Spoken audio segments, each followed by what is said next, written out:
தெருமுனை பிரச்சாரத்தில் தொடங்கிய பிரச்சனை மருத்துவமனை முன்பாக இருதரப்பும் மாறி மாறி தாக்கி மண்டையை உடைத்துக் கொண்ட காட்சிகளை பார்த்திருக்கும் போதே தெரிந்திருக்கும் பிரச்சனை கொஞ்சம் பெருசுதான் என்று. விலைவாசி உயர்வை கண்டித்து திண்டுக்கல் மாவட்டம் தாடிக்கொம்பு பகுதியில் மார்க்சிஸ்ட் கம்யூனிஸ்ட் கட்சியின் சார்பில் தெருமுனை பிரச்சாரம் நடைபெற்றது. முறையாக அனுமதி பெற்று நடைபெற்ற இந்த கூட்டத்தில் முருகன் மாநாடு குறித்து விமர்சனம் செய்ததாக கூறப்படுகிறது. இதற்கு இந்து முன்னணி நிர்வாகிகள் எதிர்ப்பு தெரிவித்ததால் சலசலப்பு ஏற்பட்டது.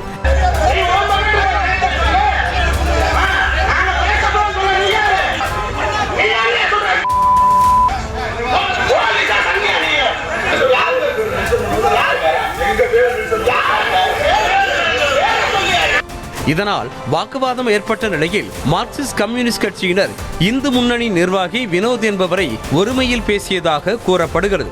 எப்படி தரக்குறைவாக பேசலாம் என கேட்டு மார்க்சிஸ்ட் கம்யூனிஸ்ட் கட்சியைச் சேர்ந்த சரத் என்பவரை இந்து முன்னணி நிர்வாகிகள் தாக்கியதால் இரு தரப்பிற்கும் இடையே மோதல் உருவானது.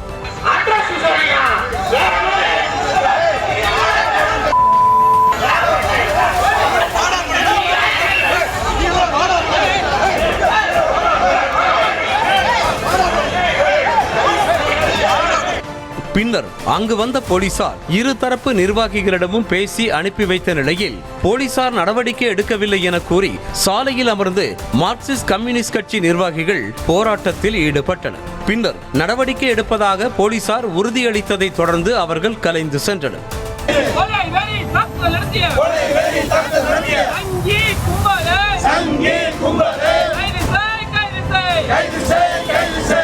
இந்த சம்பவத்தில் இந்து முன்னணி நிர்வாகி வினோத் மற்றும் மார்க்சிஸ்ட் கம்யூனிஸ்ட் கட்சியைச் சேர்ந்த சரத் இருவரும் காயமடைந்த நிலையில் ஆம்புலன்ஸ் மூலமாக திண்டுக்கல் அரசு மருத்துவமனைக்கு அழைத்து செல்லப்பட்டனர். இதனையடுத்து இரண்டு தரப்பும் காவல் நிலையத்தில் புகார் அளித்தனர்.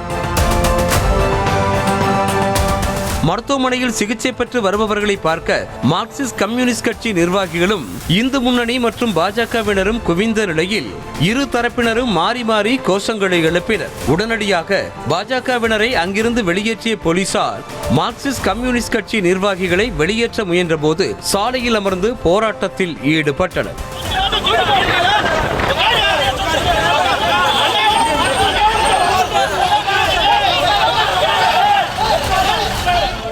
அப்போது இரு தரப்பிற்கும் இடையே மீண்டும் கைகலப்பு ஏற்பட்ட நிலையில் போலீசார் அவர்களை அங்கிருந்து விரட்ட முயன்றனர். இதற்கிடையே திண்டுக்கல் கிழக்கு மாவட்ட பாஜக துணைத் தலைவர் பாலமுருகன் மண்டை உடைந்து ரத்தம் கொட்டியது.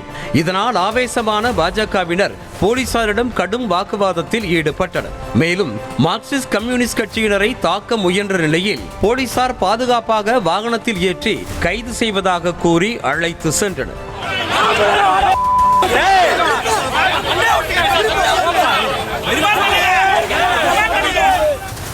அப்போது வாகனத்தை வழிமறித்து தாக்க முயன்றதோடு சாலையில் அமர்ந்து போராட்டத்தில் ஈடுபட்டதால் சிறிது நேரம் போக்குவரத்து பாதிக்கப்பட்டது. போலீசார் உரிய நடவடிக்கை எடுப்பதாக கூறி பேச்சுவார்த்தை நடத்தியதை தொடர்ந்து பாஜகவினர் அங்கிருந்து கலைந்து சென்றனர்.